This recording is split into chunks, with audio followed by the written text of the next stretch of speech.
E aí, galera, tudo bem? Então, a missão agora é analisar uma redação no modelo Enem sobre valorização do professor hoje na sociedade brasileira. Que casca, né? Na realidade, é desvalorização do professor. Então, essa é uma redação do Enem, causa e consequência, porque o professor não é valorizado, quais são as suas consequências.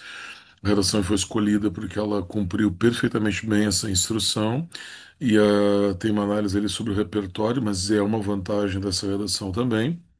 E vamos ver o que que aconteceu. Sobretudo, o repertório que ela usa é perfeito, mas não é completamente retomado no D2, não é completamente validado no D2. Ela vai ter um que outro problema de pontuação, tu tá vendo aqui, alguns rabisquinhos ali, tem a minha correção por cima, e vamos ver o que que vocês acham, quanto vale essa redação. Ela diz, no livro Avesso da Pele, de Jefferson Tenório, do Tirana Brunel, um dos mais importantes livros sobre racismo no Brasil, e com a grande peculiaridade de o personagem principal ser professor, mostrando um detalhe para além da questão do racismo, como essas classes sociais produzem os profissionais mais relevantes que deveriam existir, os professores, mas que já vêm com preconceito de origem, de cor. Afinal de contas, a maior parte dos professores do Brasil hoje atua na área pública e são homens e não brancos, aliás, mulheres e não brancos. Então aí já tem um contexto bem interessante.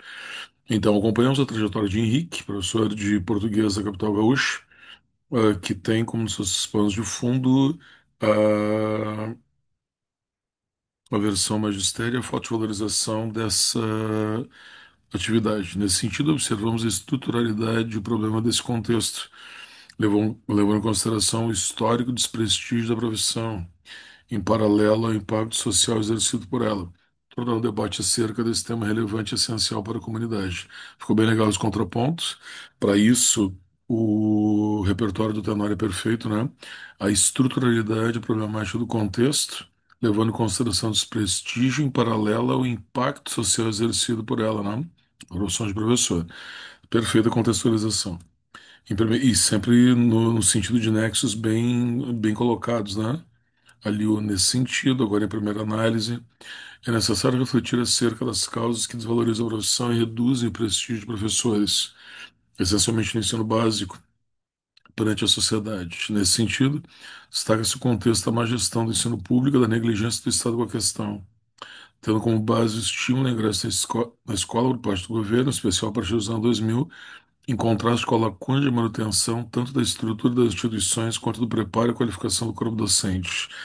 Aqui ela está falando sobre a rápida inclusão social que o Brasil sofreu a partir dos anos 2000, que apesar de justa, foi acelerada e desestruturada. Tipo, a partir dos anos 2000, quando nós chegamos lá e todo mundo lembra da frase clássica do Lula, "Ah, nunca antes na história desse país teve tanta criança na escola e tal." O que vamos combinar, né? É certo. Não foi, porém, estruturadamente preparada, o que deixou a escola inchada e, consequentemente, de má qualidade, né? Professor sobrecarregado, ah, queda de qualidade desse professor, e quando a classe C chega na escola, o que que ela enxerga? Talvez a pior escola possível até ali. Então, considero interessante essa narrativa aí. Sob essa ótica, mais nexo, observamos o aumento da demanda e da carga horária dos professores, sem que haja um aumento da remuneração e uma melhora das condições de trabalho. Podia ser sem que haja, sem que houvesse, né? Porque ela estava no passado, mas isso se mantém até agora, né? A escola continua inchada e não há aumento de remuneração e de melhora. Então, considero aceitável também, né? Nem nas condições de trabalho, né?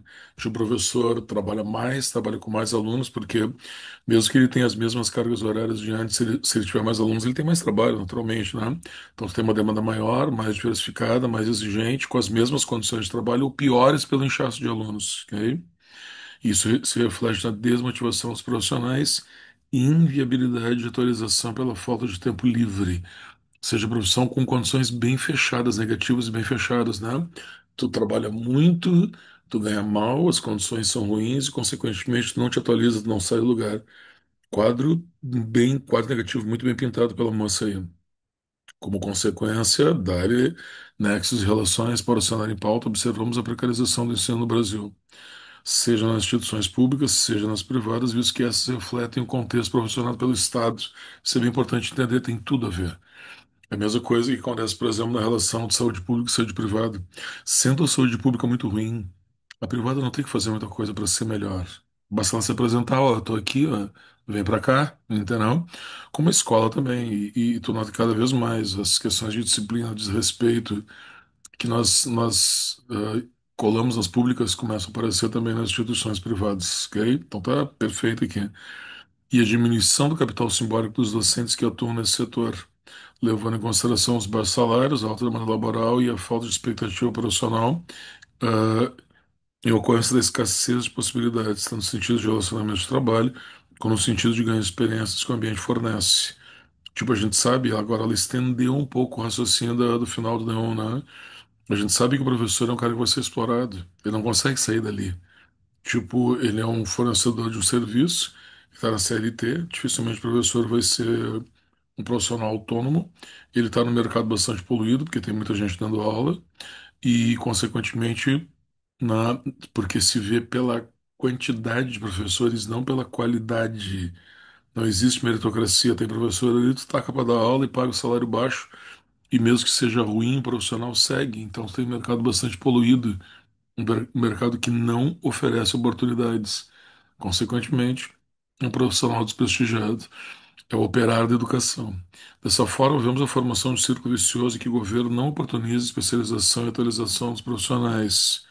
Tipo, o governo não exige isso, não qualifica os profissionais, porque se qualificasse, ficaria clara, como os liberais gostam de dizer, e tá certo, a ideia da meritocracia, de que alguns profissionais seriam melhores do que outros, e sendo assim, eles deveriam receber mais.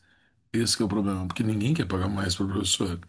Vemos a formação de um círculo vicioso que o governo não oportuniza especialização e atualização dos profissionais, que por sua vez permanecem estagnados. Voltamos lá em cima porque é círculo vicioso, não alcançando qualquer melhor no contexto em que os mantém.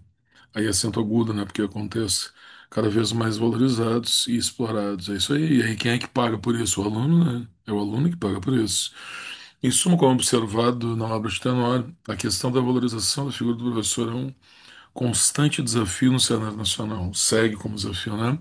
Sob essa ótica, é preciso que o governo federal invista no setor educacional brasileiro, proporcionando maior qualificação e melhora nas condições de trabalho das profissionais.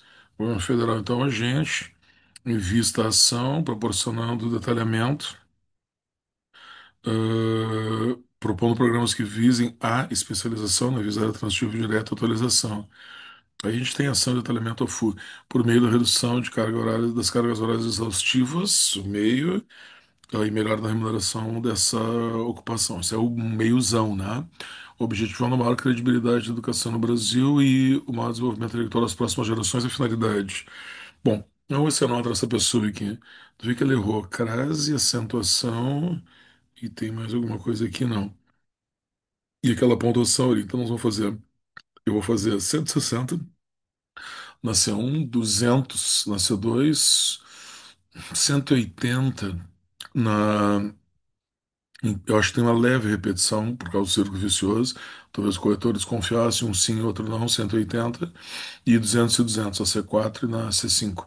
Então ela teria uma nota mínima, muito mínima, de 940. Talvez eu esteja até sendo um pouco injusto, mas nós vamos partir de 940 para um provável 960, 980. Beleza? Curti muito essa oração clara, é o estilo dessa moça aí, claro, objetivo, consistente e da mesma forma contundente, bastante enfática nas suas ideias e na personalidade dela. Aí, valeu, espero que vocês tenham gostado. Na dúvida, se não gostou da relação, entendeu? Porque eu escolhi, não concordou com a correção, me chama. Valeu, tô esperando.